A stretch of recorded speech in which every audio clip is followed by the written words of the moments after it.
तिकडे नाशिकमध्ये गोदावरीच्या पाणी पातळीत मोठी वाढ झाली।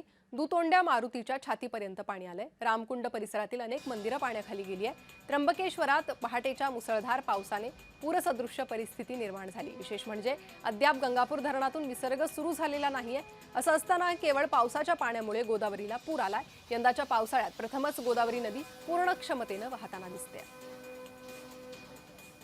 गोदाघाटातील ही दृश्य आहे। दुतोंड्या मारुतीच्या छातीपर्यंत पाणी आलंय। छोटी मंदिरं पाण्याखाली गेलेली आहेत। पूर्ण परिसर जलमय झाल्याचं दिसतंय। यंदाच्या मोसमातला हा पहिला मोठा पूर गोदावरी नदीला आलेला आहे। अद्याप गंगापूर धरणातून पाण्याचा विसर्ग सुरू केलेला नाही। मात्र त्याआधीच गोदावरी नदीनं रौद्ररूप धारण केल्याचं पाहायला मिळतंय। नदीकाठी नागरिकांनी जाऊ नये।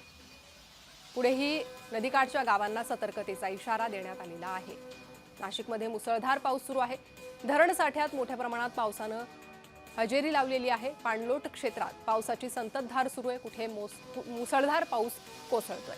अधिक माहिती घेणार आहोत आमचे प्रतिनिधी किरण गोटूर यांच्याकडून। किरण, सध्याची काय परिस्थिती आहे? पाऊस अजूनही चालूच आहे का? काय माहिती?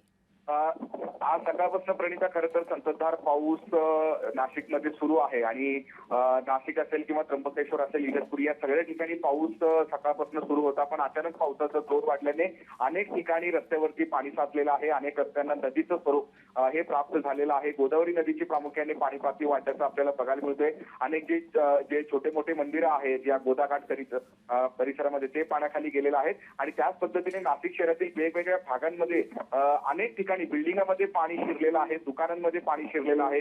जे महापालिकेने सुरुवातीला पावसाळ्याच्या आधीचे जे कामं पूर्ण केलेले आहेत अशा पद्धतीचा दावा केलेला होता, तो संपूर्णपणे फोल ठरलेला आहे। आजच्या पावसामुळे आपल्याला असं म्हणता येईल अनेक गाड्या रस्त्यांवरती अडकून पडलेल्या आहेत।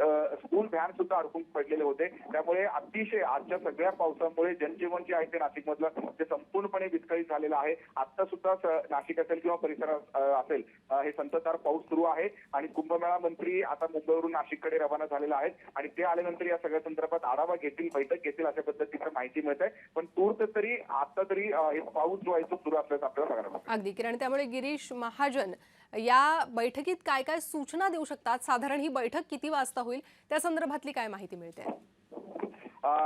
मुंबईवरून ते नाशिककडे रवाना झालेलं आहे। दुपारच्या वेळेस ते नाशिकमध्ये येते अशा पद्धतीची माहिती मिळते आणि त्यानंतर ते रामकुंड भागात जातील आणि ज्या ज्या ठिकाणी पाणी शिरलेलं आहे, ज्या ज्या ठिकाणी नुकसान झालेलं आहे, खरं तर त्या ठिकाणी जाऊन गिरीश महाजन पाणी एकूणच करतील अशा पद्धतीची माहिती मिळते आणि त्यानंतर ते जिल्हाधिकारी कार्यालयामध्ये बैठक घेणार आहेत आणि त्या बैठकीमध्ये नेमकं काय काय एकूणच निर्णय होतात हे बघणं महत्वाचं असणार आहे। पण आज सकाळपासून सुरू असलेल्या पावसामुळे संपूर्णपणे नाशिकमधलं जनजीवन विस्कळीत झाल्याचं आपल्याला बघायला मिळालं। जी किरण, धन्यवाद या सविस्तर माहितीसाठी।